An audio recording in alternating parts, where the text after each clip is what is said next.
tido com misericórdia na minha vida. Então eu vejo que Deus tem sido bom para comigo. Por exemplo, para estar aqui hoje, várias pessoas usaram de misericórdia para que eu, minha esposa, o nosso filho, pudéssemos estar aqui. Até mesmo o supervisor da minha empresa, que é católico, viu que eu queria muito estar aqui e me liberou para estar.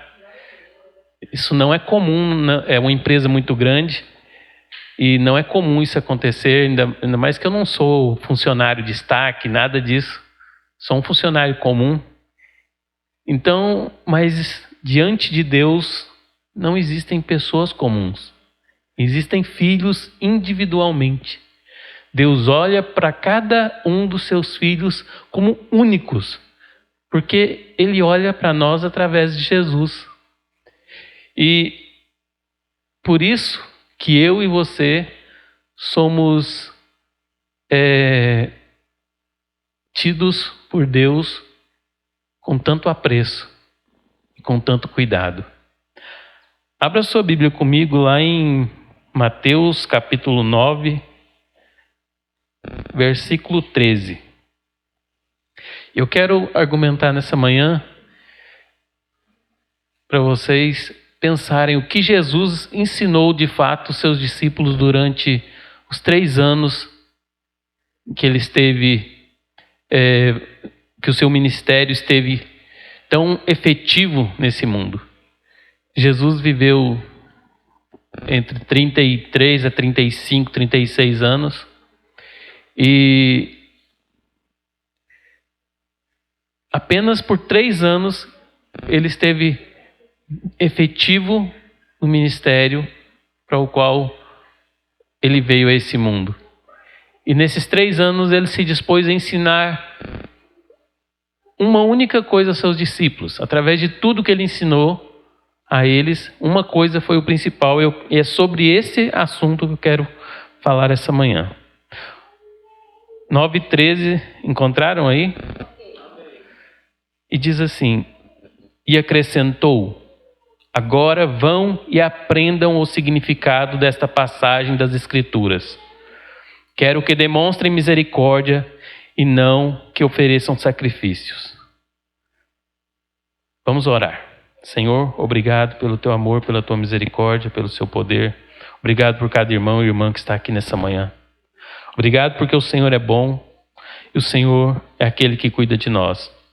Eu te peço em nome de Jesus que a tua palavra adentre fundo em nossa vida, em nossa alma, e nos faça refletir e nos faça viver de maneira digna do seu evangelho, para a honra e glória do Senhor. Em nome de Jesus nós te louvamos e te adoramos. Amém, Senhor, e amém.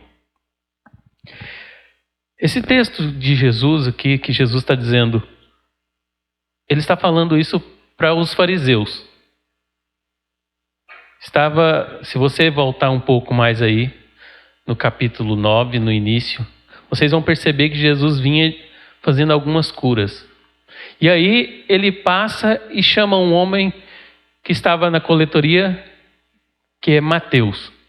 Inclusive na sua Bíblia deve estar escrito aí no título a vocação de Mateus. Isso nos atrapalha muito, porque o que esse texto aí menos quer falar é sobre a vocação de Mateus. Esse texto está falando de algo muito além. Está falando sobre a vida que Jesus queria para os seus discípulos. Está falando da vida que ele queria para todos aqueles que fossem chamados dali em diante. É tão interessante que quando nós lemos o capítulo 9, Jesus vem curando os enfermos. E Jesus, ele vai chegar na coletoria e vai dizer para Mateus: me segue. E vai dizer que Mateus se levantou e o seguiu. Não teve meio termo, não teve desculpa, não teve conversa. Mateus simplesmente largou tudo e seguiu. E aquela música que a gente ouviu agora há pouco, o que a irmã Luzirene contou para nós, eu fico pensando o que nós temos de tão importante que nos faz não seguir Jesus imediatamente. Quem era Mateus? Esse aqui é o evangelho que ele escreveu. Ele não fez questão de contar muitas coisas do que estava acontecendo na vida dele. Ele se preocupou em falar sobre o que Jesus queria ensinar. E é interessante notar que Mateus era um publicano. O publicano era um cobrador de impostos. E ele era judeu. Isso quer dizer que juntar essas duas coisas em uma pessoa, judeu e publicano, era uma total contradição. Porque Mateus estava indo contra o seu povo. O cobrador de impostos era alguém que trabalhava a serviço de Roma. E Roma impunha o seu poder sobre todas as nações e sobre o povo judeu. Impunha de tal maneira que tudo que o povo ganhava tinha que passar pela vistoria dos cobradores de impostos. É tão sério isso que os peixes que eram pescados tinham que ser vistoriados um por um para ver se não tinha algo nos peixes que fosse de valor para ser transferido também uma parte para o Império Romano. E Mateus, traindo o seu povo, aceitou esse trabalho. Mas aceitar esse trabalho trazia muita riqueza. E se você queria agradar os grandes, ser um cobrador de impostos era um bom meio de fazer isso. Mateus, com certeza, tinha sobre ele os olhos dos maiores governadores, pretores de Roma. E viam ele como alguém aliado.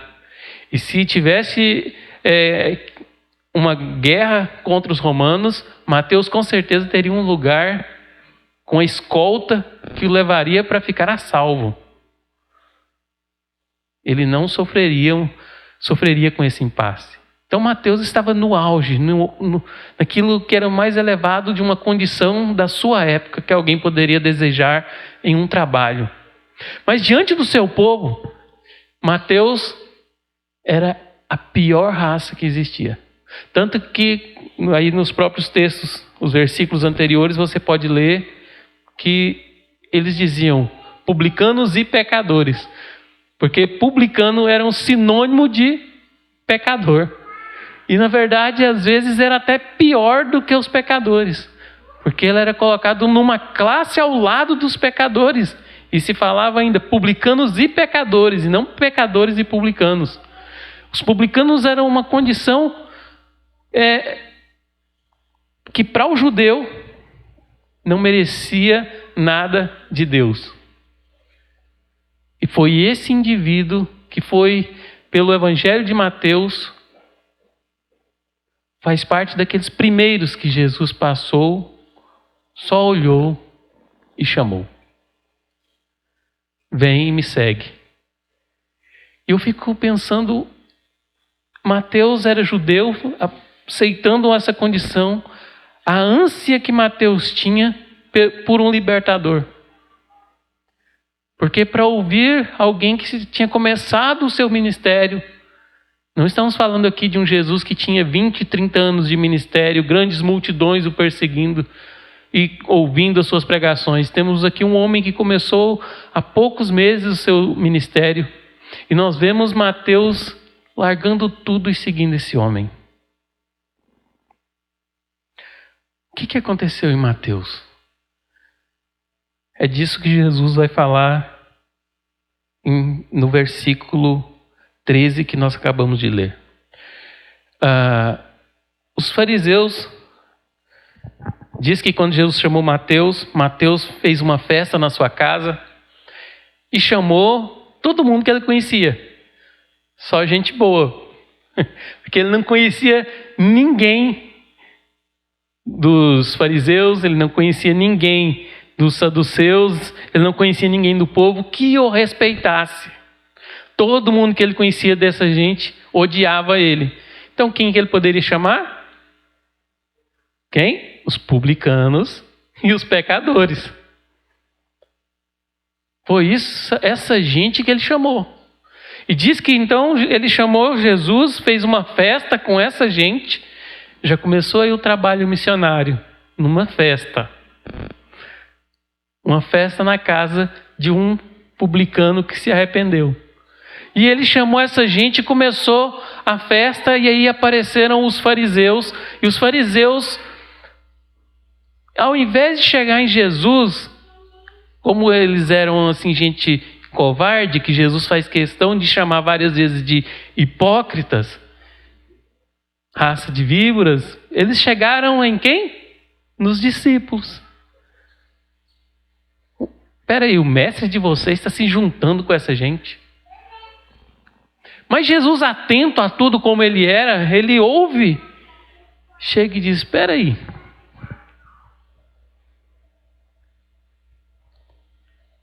Agora vão e aprendam. Na Bíblia, essa expressão ela fica bem... a tradução não consegue reproduzir o que o texto fala no original. Sabe quando a gente brincava quando era criança e alguém falava uma coisa errada e a gente dizia, vai estudar? O que Jesus falou para eles foi exatamente isso. Vão estudar. Vão estudar.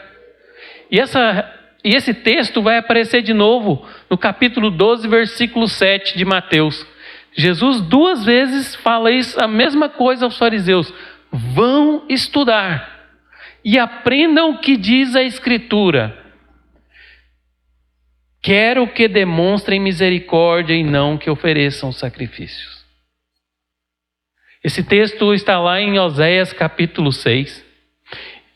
E se a gente ler lá, Oséias capítulo 6, eu vou ler aqui com vocês. Oséias capítulo 6, no versículo...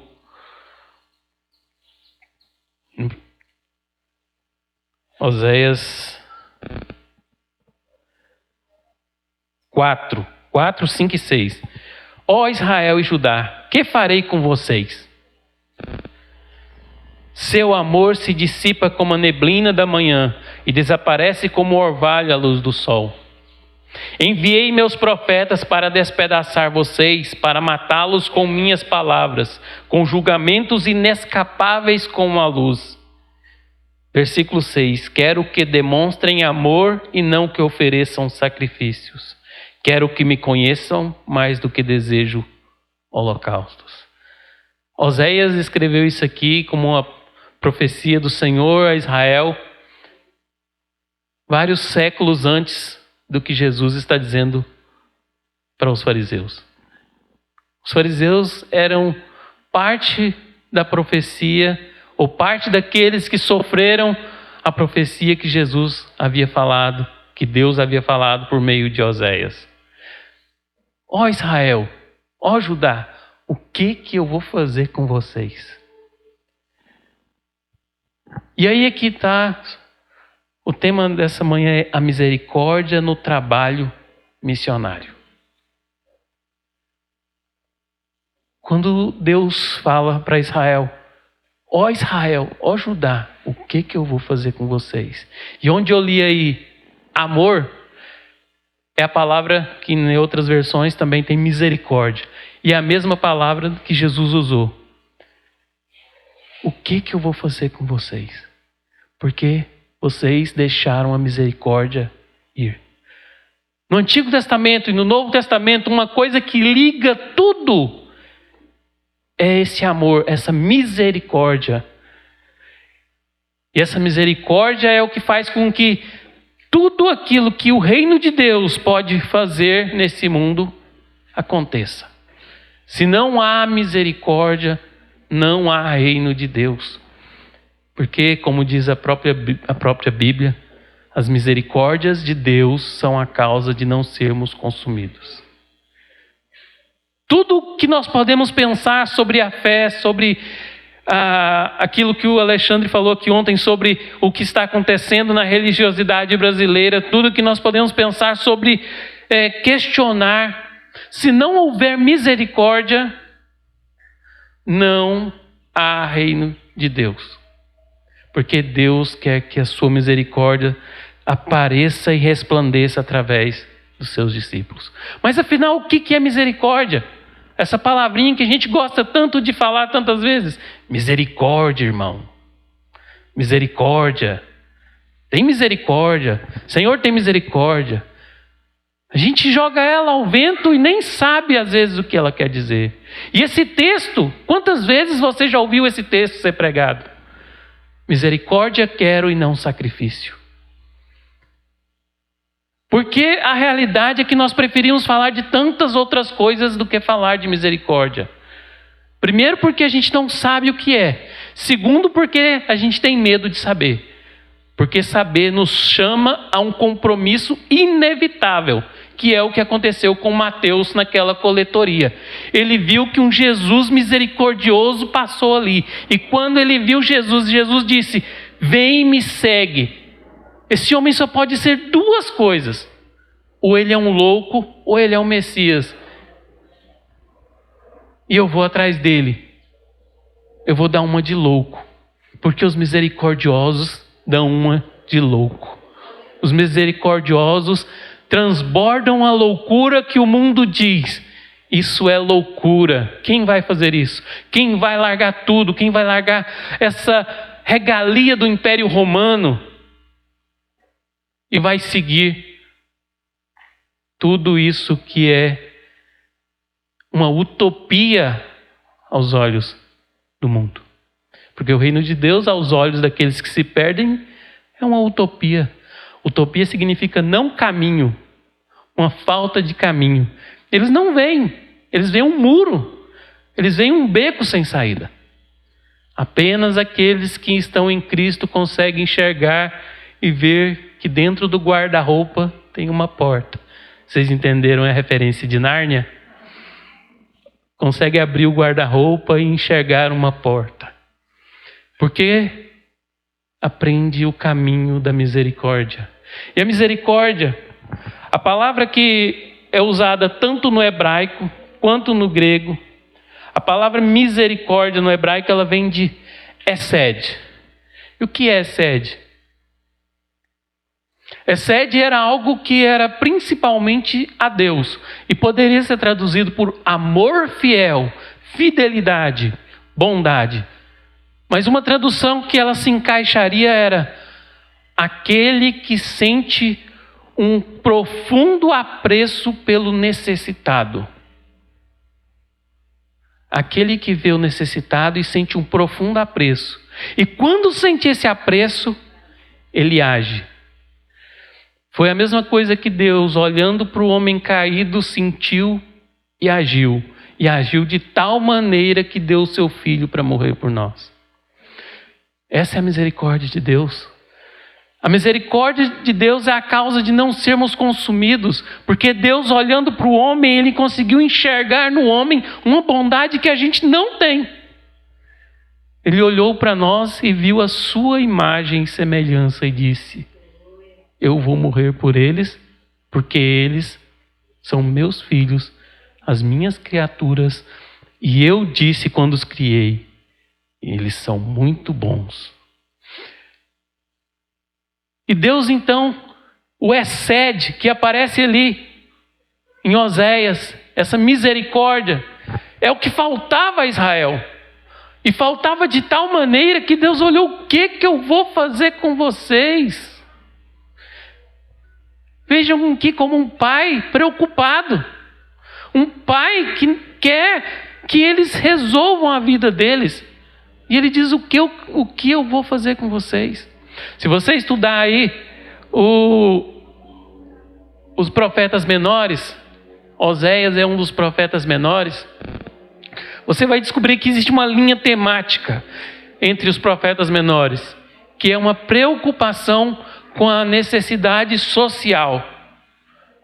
O povo passava fome. Deus levantava um profeta e dizia para os líderes, para os reis, para os sacerdotes, para todos aqueles que estavam em algum cargo, e diziam: vocês não estão vendo o povo passar fome? O povo passava uma necessidade espiritual e ele dizia para os líderes espirituais: vocês não estão vendo o meu povo padecer por falta de conhecimento? E é isso que Oséias traz aqui com palavra de Deus para aquele povo. O que está havendo com vocês? A misericórdia falhou. Esse amor fiel não tem cumprido aquilo que eu quero para vocês.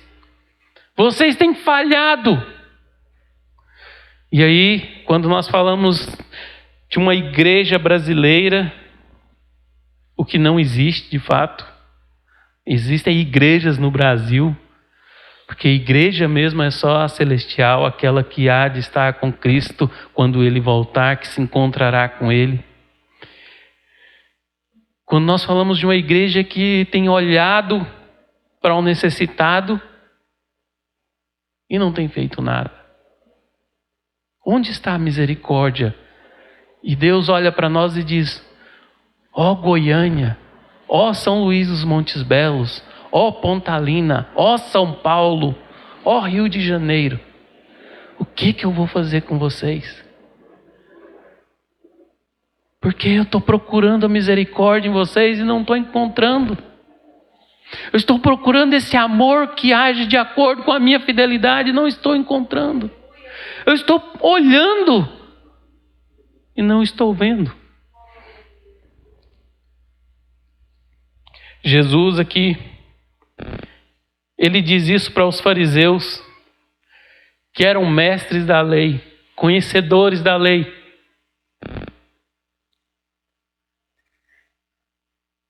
Vão estudar. É interessante que ele poderia dizer: me sigam, mas ele sabia que eles não fariam isso. Deus só chama misericordiosos a segui-lo. Gente que quer aprender com ele, porque não se aprende misericórdia estudando. Jesus estava sendo irônico. Não se aprende misericórdia estudando. A palavra que aparece em grego é eleus. Eleus era usada principalmente para se referir aos deuses gregos. Quando alguma vez ou outra o povo era abençoado pelos deuses gregos, eles diziam: meu Deus agiu com eleus comigo. Agiu com misericórdia ou fez algo por mim. Mas Jesus diz: vocês não leram e não entenderam, vão estudar. Misericórdia quero e não sacrifícios. Jesus está contrapondo a ação com a prática vazia dos dias deles. E Jesus vai demonstrar isso nos versículos seguintes, na prática. Quando ele, aqui no versículo 12, 11, quando os fariseus interpelam ele, ele diz o seguinte: olha, não são os sãos que precisam de médico, são os doentes. Foi para esses que eu vim, para os doentes. O misericordioso enxerga a doença. O misericordioso enxerga o problema. O misericordioso age para resolver o problema. Inclusive, no século XX, um estudioso alemão cunhou uma palavra que a gente hoje usa para tudo: empatia. A gente gosta de falar de empatia. Ah, você não tem empatia comigo. Ah, fulano não tem empatia. Mas empatia é uma palavra para simplesmente negar a misericórdia. Porque empatia é sofrer dentro. Empatia vem de sofrer dentro. É sofrer o que o outro está sofrendo. É compreender o sofrimento do outro, mas intelectual e emocionalmente, não agindo em prol do outro. A misericórdia é ativa. A misericórdia não suporta ver o sofrimento e não fazer alguma coisa. A misericórdia não suporta ver a dor e não tentar curá-la, ou no mínimo acompanhar aquele que está sofrendo com a dor. Muitas dores não têm cura. Muitas dores precisam apenas que a gente caminhe junto daquele que está doente. A empatia não. Eu sei o que você está passando. Essa expressão empatia foi cunhada para o psicólogo, psiquiatra, psicanalista. Porque essa deve ser a atitude do psicólogo, do psiquiatra, psicanalista. Ouvir, entender o que ele está sofrendo, para ele poder fazer alguma coisa pela vida dele. Mas para o cristão, empatia não serve de nada.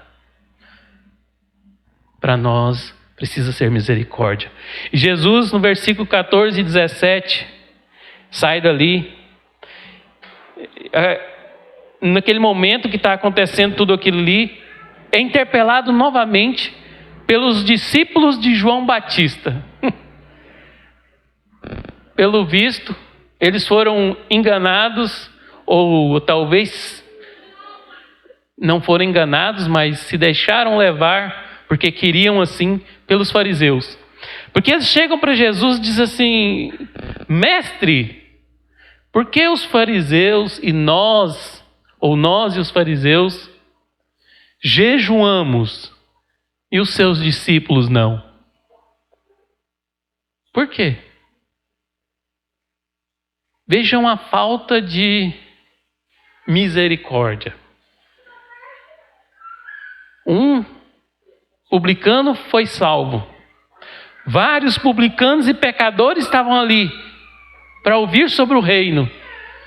E os discípulos de João Batista, que estavam na cadeia por pregar a palavra da verdade, chegam para Jesus no meio daquela festa de conversões que talvez estivessem acontecendo.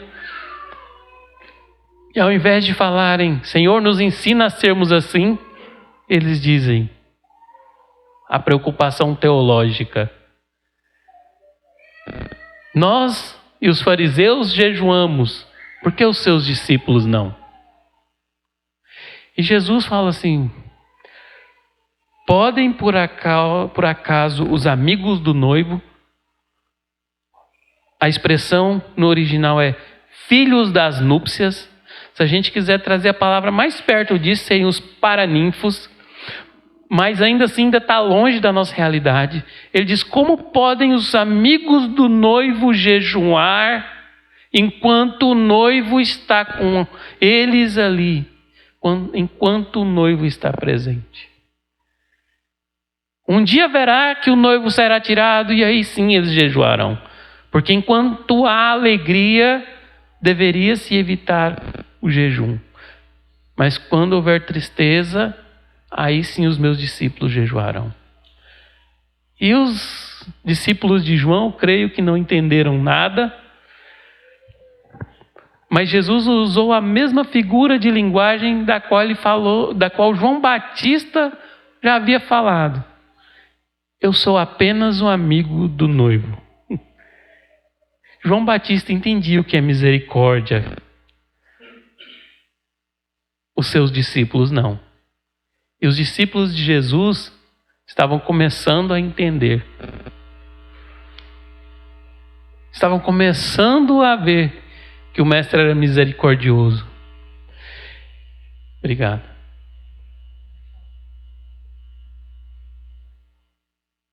O que isso tem a ver com a misericórdia? Só é possível ter misericórdia enquanto o noivo está conosco.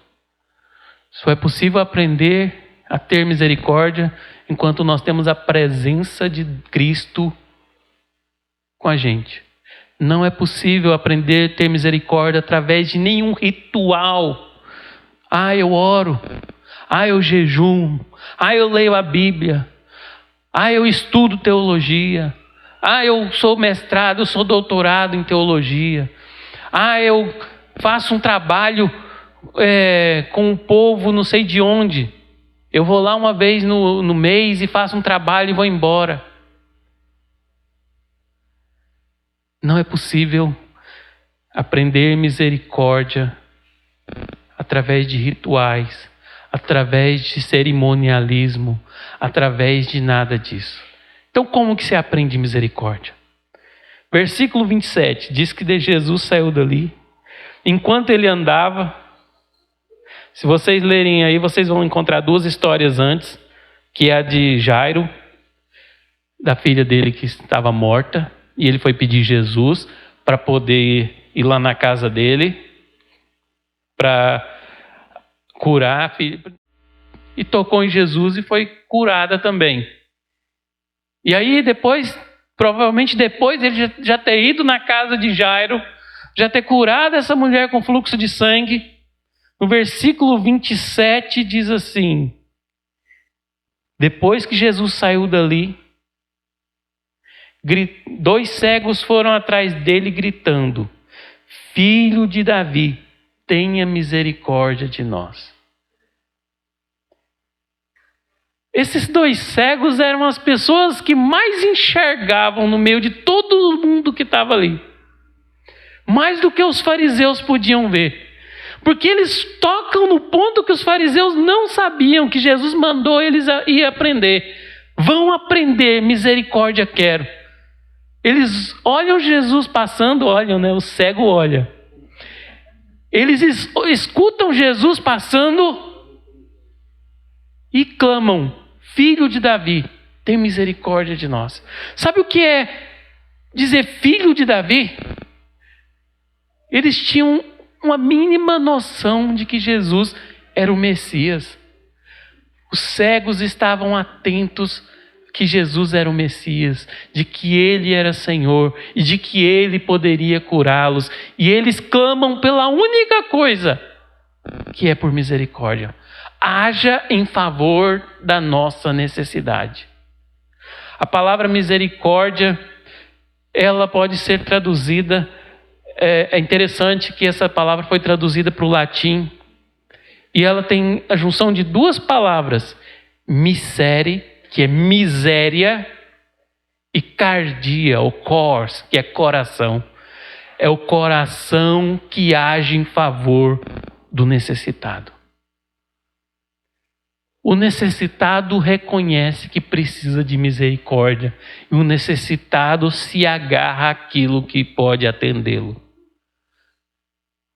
Mas o interessante é que eles poderiam se agarrar, ou talvez se agarraram a muitas coisas, aqueles 2 cegos.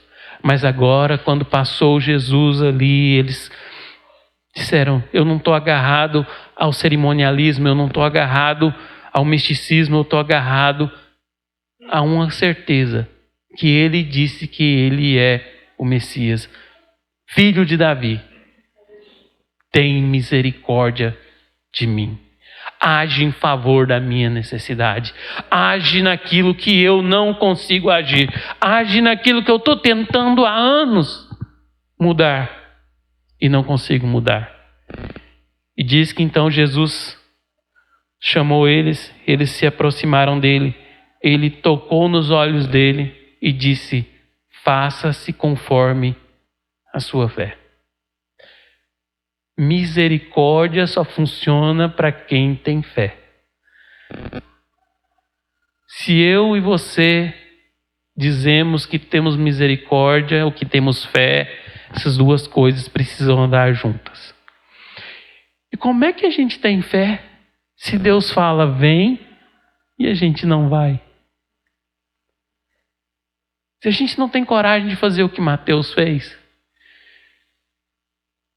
largar tudo, largar a segurança do Império Romano e se juntar a um grupinho de algumas pessoas, porque não eram 12 ainda, era Jesus e mais alguns, que ainda nem tinham sido nominados ou nomeados, e largar tudo por causa disso. A gente não percebe, mas quando Jesus olhou para Mateus e teve misericórdia dele, Mateus olhou para Jesus e teve misericórdia também de Jesus. Porque não é possível que aquele que recebe a misericórdia e tem fé não seja misericordioso reciprocamente. Se você tem fé, quando alguém age com misericórdia com você, você, querendo ou não querendo, age de misericórdia para com aquela pessoa também. Como? Andando juntos. você caminha com aquela pessoa. Você age de bem com aquela pessoa. Jesus disse assim: se alguém te obrigar a caminhar 1 milha, caminha 2. Quando a gente olha para isso, a situação ali é de um verdadeiro sequestro. Alguém te obriga a caminhar. Vamos falar na nossa linguagem. Se alguém te obrigar a caminhar 5 quilômetros, você caminha 10. Sabe por quê? Porque os 5 primeiros quilômetros ele te obrigou a caminhar com ele. Os outros 5 quilômetros adiante, você se dispôs a fazê-lo caminhar com você. Ele te obrigou, mas agora é você que age de misericórdia com ele, levando ele a caminhar com você. E é aqui que está o Evangelho. Não adianta não agir ou não fazer mal com aquele, se a gente não estiver disposto a fazer ele caminhar conosco, não à força como ele fez, mas pelo reino de Deus. A misericórdia é esse amor fiel, essa bondade que eu aprendo com Deus e que através de mim ela ressoa no necessitado, e do necessitado ela ressoa de volta em mim.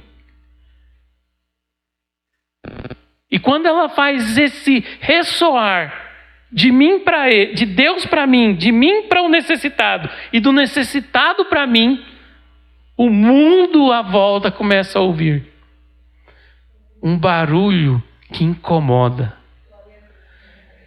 E aqueles que estão vazios começam como símbolo que retine, mas logo estão cheios de amor. Paulo disse: de que adianta um símbolo, um sino que não faz barulho? Assim é quando é um cristão que não tem amor. O amor ali é a misericórdia. Um cristão que não tem misericórdia faz barulho, mas não ressoa. Faz barulho, mas não toca a vida dos outros. E eu não estou falando de pentecostal, não. Porque eu tenho as raízes pentecostais. Aleluia. Eu estou falando do ressoar do Evangelho. Será que o Evangelho está ressoando através da minha e da sua fé? Atos de misericórdia na vida dos outros. Eu conversei com um missionário há algum tempo. Ele disse que alguns missionários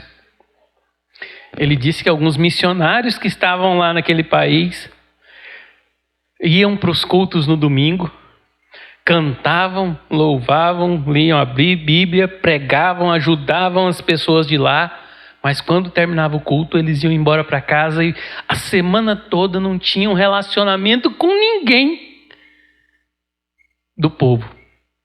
Eles foram para outro país, moram lá e não gostam de lá.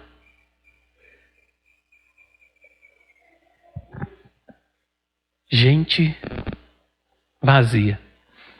Eu disse para vocês que eu tenho muita dificuldade de socialização. E tenho mesmo. Mas eu gosto de gente. Eu gosto das pessoas. O que eu consigo, eu gosto de conversar. E quando eu não consigo, eu dou uma saída e vou dormir, vou passear, vou fazer outra coisa. Mas aquilo que eu consigo, eu prefiro estar com as pessoas. Porque não tem como ressoar misericórdia e fé se não for com gente. A misericórdia não ressoa no celular. A misericórdia não ressoa no estudo da teologia por meramente estudar. Eu gosto muito de estudar, mas a misericórdia não ressoa nisso só por eu gostar. A misericórdia só ressoa na vida daquele que tem uma necessidade. E aqui o que Jesus está fazendo com com seus discípulos é ressoando misericórdia na vida deles.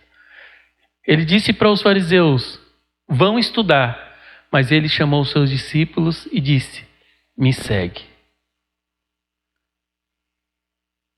Vão estudar vocês, mas meus discípulos não. Venham me seguir, porque misericórdia quero. E vocês só podem aprender comigo. E Jesus continua. Depois do verso 27, no verso 36. Verso 36.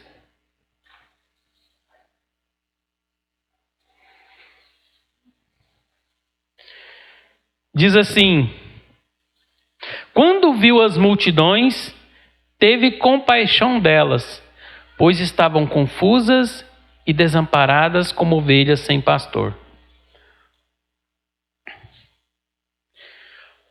Aqui a palavra traduzida por compaixão é splenkinizomai. Um palavrão. Splenkinizomai. E o que quer dizer isso? É a compaixão mais profunda, a misericórdia mais profunda que pode existir. Jesus foi caminhando todo o capítulo 9, curando, chamando os seus discípulos, ensinando. E aí, quando chega no final do capítulo 9, ele diz para os seus discípulos, ele olha para a multidão e diz que ele sentiu essa compaixão. Essa palavra, ela, splenk, vem de intestinos. Intestinos ou vísceras. Quer dizer que ele sentiu internamente aquilo mexer com ele. Não sei se já aconteceu com vocês ou com alguém de ver uma pessoa com tanta necessidade, com tamanha pobreza, em todos os sentidos, que você sente uma dor dentro de você. Você sente seu estômago revirar. Foi isso que aconteceu com Jesus. Jesus sentiu o auge da misericórdia. Jesus sentiu a maior misericórdia que alguém pode sentir. Ele sentiu naquele momento. Jesus estava ensinando aos seus discípulos: misericórdia quero e não sacrifícios. Eu quero que vocês cheguem a isso, de olhar para as multidões e ver que elas estão confusas e sem pastor, estão desnorteadas, e vocês sentirem isso dentro de vocês a tal ponto de serem capazes de fazer alguma coisa por elas e não voltar atrás nesse fazer. É isso. Eu acho interessante porque quando a gente olha para o ministério de Jesus, Jesus ele não quer ensinar outra coisa para os discípulos senão isso, que eles tenham misericórdia. Porque tudo que eles fizessem, se eles fizessem somente porque aprenderam, teologicamente falando, não daria fruto algum. O fruto do evangelho só é possível de existir quando ele já aconteceu dentro de mim. Só é possível que o fruto seja produzido na vida do outro quando ele já foi produzido em mim. Se ele não foi produzido em mim, não pode acontecer no outro, quando eu estou agindo de misericórdia para com ele. Então, se o fruto que eu ajo não é fruto de misericórdia, o que eu gero no outro é o que a gente está vendo aí na nação brasileira, e especialmente na cidade de Goiânia. Um edema evangélico, mas sem fruto, sem essência do evangelho, sem o espírito do evangelho. É isso. Então, como é que a gente age diante disso? A gente se afasta e diz: Senhor, tem misericórdia de mim, porque eu sou mau nas minhas intenções. O Senhor é bom, então produz fruto em mim para eu deixar de agir mal como eu tenho agido. para que o Senhor haja através de mim. Eu vou dar um exemplo. Eu fiquei vários anos esmurrando em ponta de faca, questionando o que estava acontecendo dentro de uma denominação da qual eu fazia parte. O neopentecostalismo chegou muito forte e as missões foram totalmente deixadas de lado. Os cultos eram totalmente voltados para a imagem humana, passou a ser desse jeito. E eu comecei a questionar. Hoje eu vejo que tudo foi em vão. E que eu, na verdade, já estava sendo consumido por aquilo sem que eu mesmo percebesse. Eu já estava me deixando levar por um outro lado que parecia ser a verdade, mas não era. Não era a verdade. Porque a verdade age com misericórdia. E em mim não havia misericórdia. Em mim havia várias outras coisas. Orgulho, soberba, vaidade, mas não misericórdia. E eu pude ver isso enquanto estava lá? Não. Eu só pude ver quando Deus me distanciou. E eu passei a olhar para dentro de mim. E olhar de volta para Deus. E olhar para dentro de mim. E olhar para a multidão que está sem pastor, desarraigada. Olhar e dizer: Deus tem misericórdia de mim. Porque se eu não fui consumido é porque o Senhor teve misericórdia. Não adianta, irmãos, brigar com os falsos profetas. Não adianta. Não adianta brigar com aqueles que querem poder. Não adianta. Não adianta fazer com que eles mudem, porque eles não vão mudar enquanto não acontecer o mesmo processo que aconteceu em mim, que é: sai dela, meu povo. Isso não vai acontecer assim. Talvez nunca aconteça. Por isso que não existe igreja brasileira.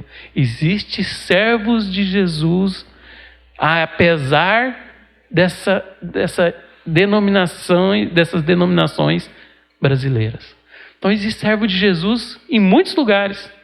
Existem servos de Jesus na Assembleia, na Igreja de Deus, na Metodista, na Presbiteriana, na Calvário Pentecostal, não sei. Existe servo de Jesus em todo lugar. E como alguém disse, servos de Jesus sendo alimentados com leite ou sendo alimentados como cabras, mas não como ovelhas. Cabe a mim e a você termos misericórdia, ressoar a misericórdia de Deus através de nós, para podermos, de alguma maneira, alcançar essas pessoas. As pessoas que agiram com misericórdia comigo de lá, elas agem com misericórdia comigo até hoje. Apesar de ter mudado de denominação, elas continuam me amando. Elas nunca fecharam o coração para mim. Porque aquele que é misericordioso só aumenta em misericórdia. Mas aquele que não tem a misericórdia de Deus só aumenta em soberba. E Jesus chegou nesse auge diante dos seus discípulos, ao ponto de se sentir doente, no sentido de sentir a dor que estava acontecendo. E Jesus agiu. A gente vai fazer intervalo que hora? 10h30? Tá. Amém? Vamos. Bom, e por que a misericórdia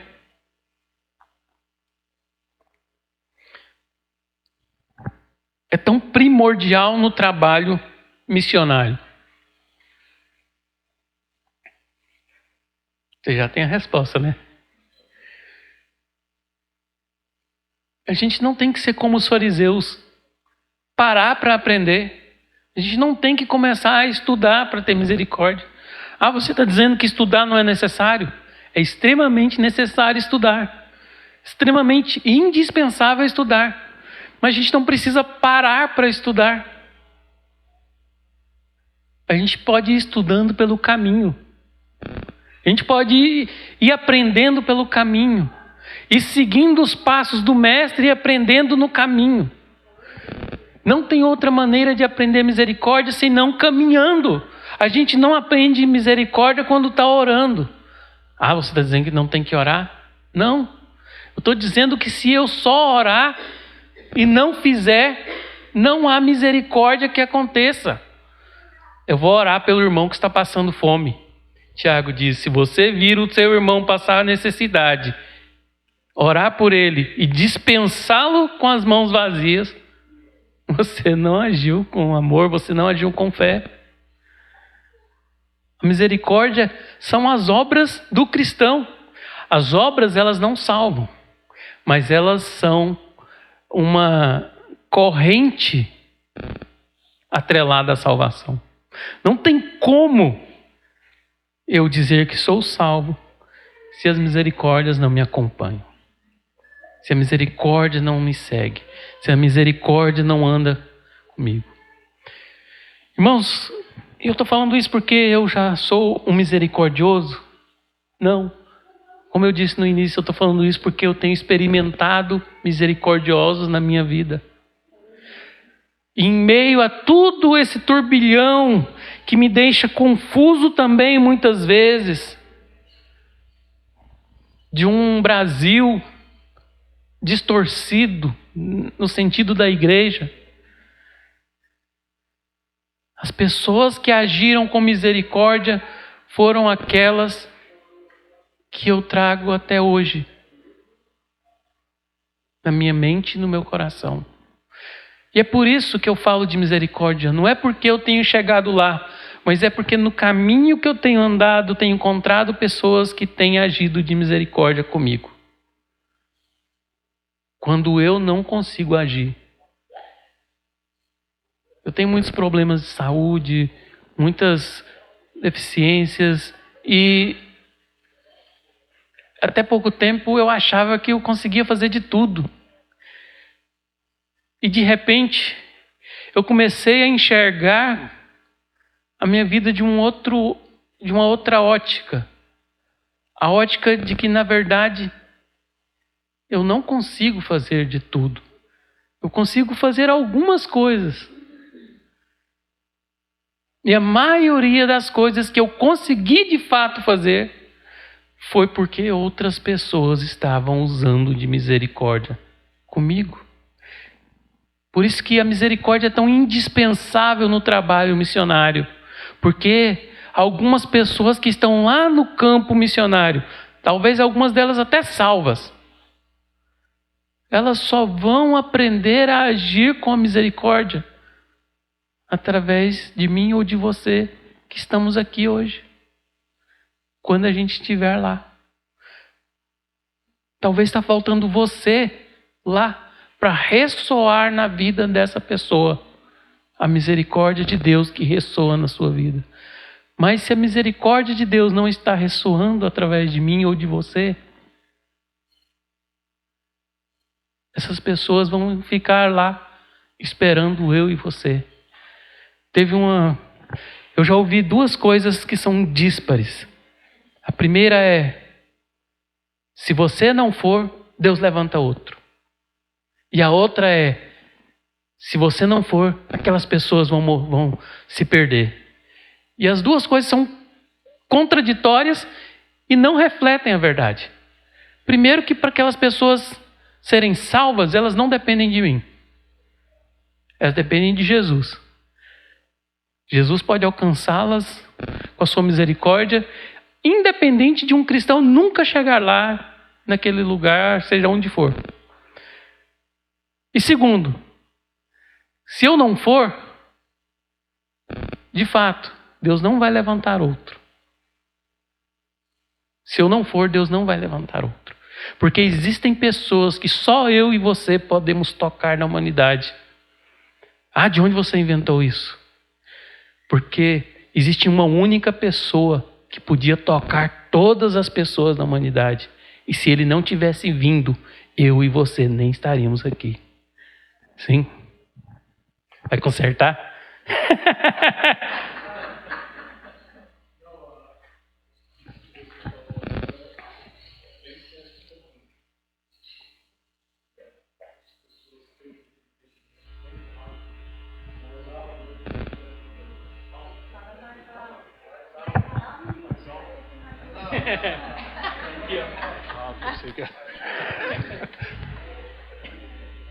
Isso é bem no senso comum, né? Isso é heresia. Porque as pessoas dizem assim: se você não for, Deus levanta outro. Meu amigo, não existe isso no reino de Deus. Se você não for, você vai. Porque se você não for, Deus foi frustrado. Porque ele chamou alguém e alguém disse: não vou. Aí Deus deixa, ele levanta outro. Que Deus é esse? Não há na Escritura nenhuma evidência disso. Muito pelo contrário. A evidência bíblica de que quem Deus chama, vai. Vai, mas vai mesmo, né? Então você mexeu numa questão que no meio cristão, em vários lugares, isso é ensinado e é crido, né? De que se você não vai, Deus levanta outro. Não. O Deus da Escritura não levanta outro, não. Aquele que ele chamou, vai.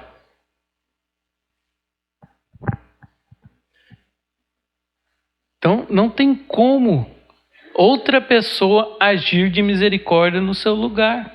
Se eu e você não estamos agindo de misericórdia, outra pessoa não vai agir. Tem pessoas que só eu e você vamos tocá-las. Isso pode acontecer em várias situações.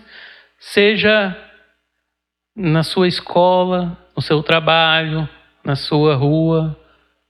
Mas alguma pessoa existe ali que só você vai tocar. E quantas pessoas são? São multidões?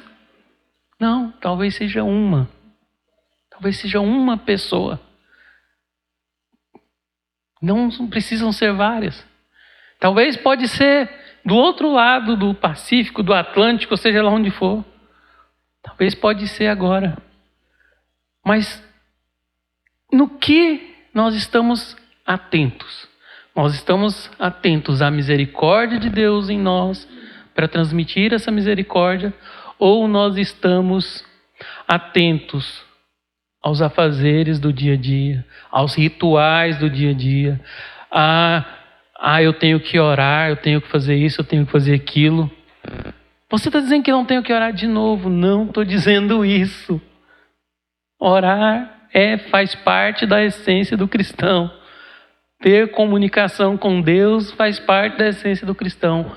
Mas orar sem misericórdia, conversar com o Pai sem ter comunicação com o outro, não faz sentido. É vazio. Perde o foco. Jejuar, se não for pelo outro, perde o foco. Como assim? Lá em Isaías capítulo 58, Deus fala para o povo: vocês jejuam, mas não me agradam. Porque o jejum que eu quero é este: que vocês desamarrem as ataduras do que está preso, que vocês alimentem o necessitado, que vocês vão atrás daquele que está perdido, que vocês satisfaçam aquele que não consegue mudar de vida. Era isso. O tempo todo Deus está gritando: misericórdia quero. Misericórdia quero. E Israel estava o quê? Ofertando gado, pombinhos. Era isso que Israel estava fazendo. Fazendo festas e festas que matavam tantos animais que o sangue escorria.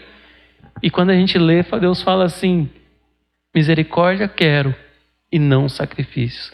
Porque eu me agrado muito mais no amor do que em sacrifícios de bezerros e de novilhos. É melhor do que sacrificar.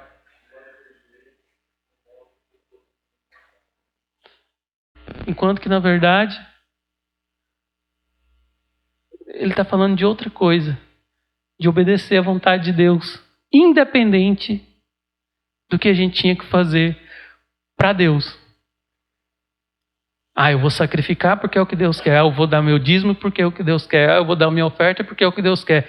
Eu oferto para um missionário, mas eu não quero ter relacionamento com esse missionário. Não quero nem saber do que ele passa, não quero saber dos problemas dele. Ele está sendo, eu estou ofertando, eu oferto meus 500, 1.000, 2.000 reais, que seja, mas eu não quero ter relacionamento com ele. Não é misericórdia. É melhor um missionário que não recebe 1 centavo dessa pessoa do que um missionário que recebe 10.000 dela. Mas não precisa que o missionário seja cuidado no campo. Deus é tão misericordioso que pegou, quando Elias estava lá na caverna, mandou corvos alimentarem Elias. Você está sendo fantasioso. Infelizmente, isso está acontecendo hoje, porque a igreja que poderia ter misericórdia não está tendo. Isso acontece hoje. A gente acha que não, mas tem missionário no campo comendo das mãos de gente que é às vezes contratado para matar os cristãos. Tem missionário no campo comendo das mãos daquele que dá comida para ele, que na verdade é alguém que foi contratado para matá-los. Isso acontece na China, na Coreia, no Afeganistão, em vários lugares, na Índia. Gente que foi chamado para matar os cristãos, estão dando alimento a eles. E a gente achando que vai mandar 10, 100, 1.000 reais para o missionário e vai acabar com a fome dele. Vou mandar esse dinheiro aqui para missões, porque senão o missionário passa fome. Não passa, porque Deus é misericordioso.